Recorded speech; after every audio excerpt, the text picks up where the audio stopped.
Et salut à tous, on se retrouve aujourd'hui pour parler d'un sac Camelback, cette marque qui est quand même bien connue dans le monde de l'hydratation sportive.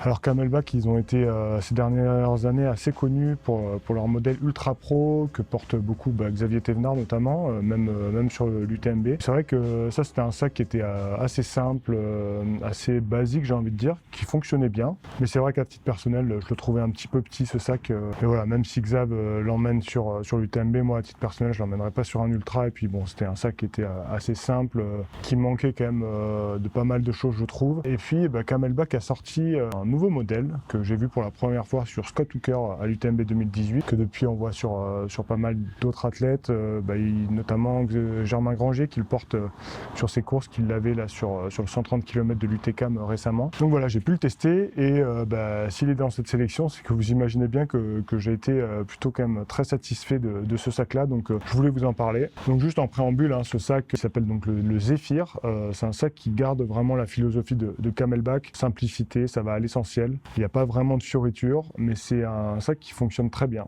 Pour le coup, autant l'Ultra Pro était très bon rapport qualité-prix entre guillemets, je sais pas combien on le trouve aujourd'hui, mais je pense autour des 80-85 €. Tant celui-ci est quand même plus cher, on passe sur la gamme au-dessus, on est autour de 140 € il me semble. Mais aussi, vous allez voir, il est quand même bien meilleur que l'Ultra Pro. Alors d'abord, pour vous donner quelques caractéristiques au-delà du prix dont je viens de parler, il est annoncé en 12 litres, donc vous voyez c'est quand même une capacité qui est importante. Et d'ailleurs c'est une de ses qualités puisque du coup il est beaucoup plus polyvalent que ce que faisait jusqu'à présent le Camelback. 200 grammes, donc c'est ni très léger ni lourd non plus, faut le dire, ça reste quand même assez léger, donc plutôt intéressant a priori. Alors d'abord en termes d'ergonomie, c'est vraiment sa grosse qualité.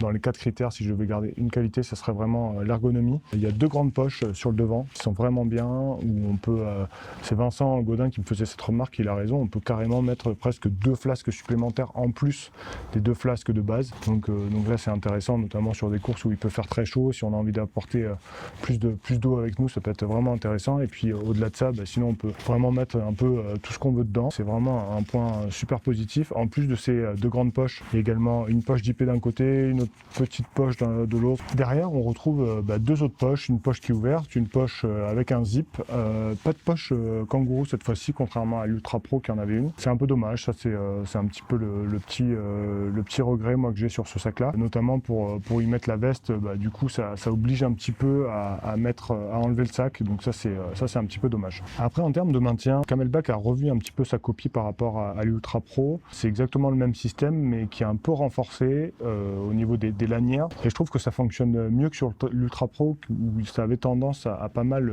se desserrer. Là je trouve que ça se desserre beaucoup moins, donc c'est quand même plutôt positif. Par contre, petit défaut moi je trouve sur le maintien, c'est au niveau des flasques. On est obligé de vraiment bien serrer la poche qui est en dessous avec l'élastique pour que les flasques ne bougent pas pendant qu'on court, donc ça pour moi c'est un petit défaut. Mais au-delà de ça, sinon le maintien basique mais efficace, simple mais efficace. En termes de confort maintenant, après l'ergonomie que je trouve que c'est vraiment le gros point fort du sac, le confort est aussi vraiment bon. Je vous disais que le sac est relativement léger quand même pour un sac de cette capacité, 200 grammes. Ça se ressent sur le confort, je trouve, c'est plutôt intéressant. Le sac est vraiment très aéré, contrairement à l'Advanced de Salomon. Je trouve qu'on transpire beaucoup moins dedans, il est plus aéré que ce sac-là. Quand il fait chaud, quand il fait vraiment chaud, ça peut être vraiment plus agréable à porter que l'Advanced. Donc après l'ergonomie, je trouve que c'est son deuxième point fort, ça va être vraiment le confort. Enfin, pour parler de l'accessoirisation, alors je vais vous parler d'abord des flasques. J'étais pas du tout convaincu par les premières flasques de Camelback, enfin en tout cas celles que moi j'avais eues avec l'Ultra Pro. Il y avait des gros problèmes de fuite, je trouve, on pouvait pas bien fermer. C'était résistante, moi j'ai jamais eu de problème de fuite, bon ça c'est quand même positif. Mais au-delà de ça, moi j'aimais pas les prendre parce que justement il y avait ces problèmes qu'on pouvait pas bien fermer la flasque et c'était tout le temps en train de fuir. Ça c'était quand même vraiment problématique. Pour le coup là, je trouve que au premier abord sont assez similaires ces flasques du Zephyr, mais elles sont quand même, j'ai l'impression qu'ils ont vraiment réglé ce problème de fuite là. Ça se ferme beaucoup plus facilement, ça s'enfile facilement dans le sac, donc ça c'est aussi un point positif. De ce point de vue là, c'est plutôt intéressant. Et puis ce Zephyr a un système de porte-bâton que j'ai pu tester et que je ne trouve pas vraiment idéal à vrai dire. Moi je sais que par exemple Germain, je l'ai vu, lui il met un carquois dessus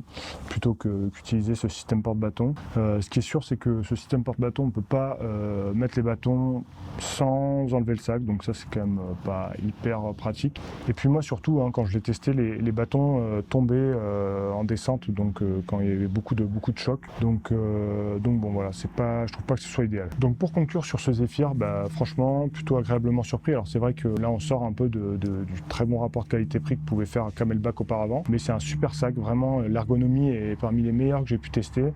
Et rien que pour ça vaut vraiment le coup de l'acheter si vous cherchez un sac vraiment intéressant de ce point de vue-là, c'est top. Il est confortable, il y a encore quelques petites améliorations, notamment sur l'accessoirisation que je pense qu'il peut être un peu amélioré sur ce sac-là. Et globalement, c'est un super sac, je trouve. Vraiment, Camelback, moi je trouve progresse là avec ce Zephyr. On est vraiment sur une gamme supérieure à l'Ultra Pro.